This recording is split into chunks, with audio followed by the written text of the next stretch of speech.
kabaslag, testingin natin tong bagong bili ko sa TikTok na wireless mic, China made.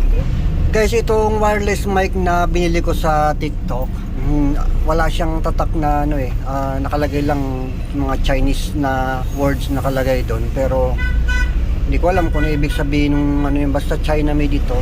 Mura lang siya, binili ko 283 pesos. Titingnan natin kung ano diferensya na doon sa dati kong wireless mic, kasi dati yung gamit kong wireless mic, meron din akong vlog niyan, yung Boya.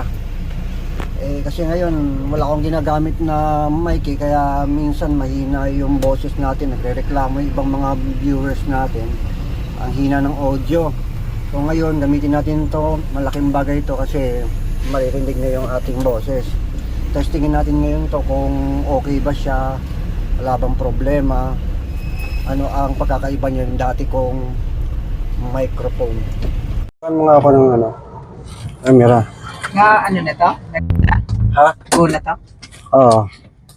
Ayan guys, testingin natin itong bago natin wireless microphone. Kung gumagana ba. Kasi dun, pag wala kasi akong microphone, kapag hindi nakatapat yung bibig ko doon sa cellphone, ang gamit natin na pang vlog ay cellphone, bali Samsung na cellphone.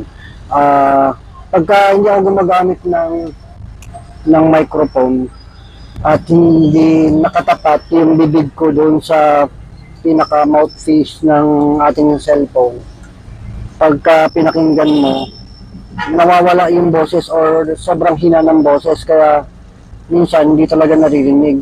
Pero kapag kayong tapat naman, naririnig naman. Pero iba nga lang talaga kapag merong microphone. Kaya sabi, and guys, testingin lang natin kung dalawang microphone ang ginamit natin. Tingnan natin kung gumagana kapag dalawang microphone. Kasi tabingi ka lang pagkakalagay ko ng mga kailangan. Ito ka lang. Boses naman yung kailangan dyan eh. Hi guys, pangit talaga boses ko.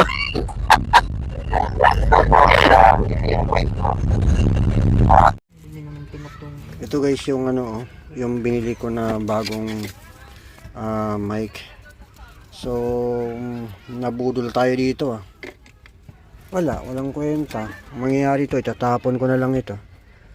Ito yung dati kong microphone na sa Boya. Ang pinaka ganito nito, yung dati kong mic sira na. Subukan natin na gamitin ko to, tapos i-connect ko to, baka sakaling mag-match siya.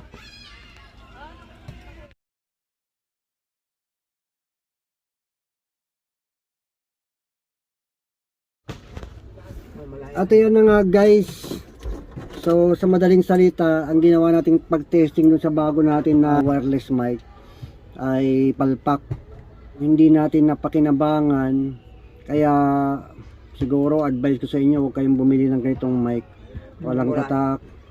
Meron naman tatak, kaya lang hindi mabasa, Chinese At ayun, hindi natin napakinabangan sa halagang 283. Siguro kailangan kong bumalik dun sa dating microphone, di bali ng medyo mahal, pero garantisado naman. Medyo nga lang, tumagal din kasi nasira din tumagal. Siyempre lahat naman ng gamit basta matagal na nasisira at nasisira din. Ingatan na lang din talaga.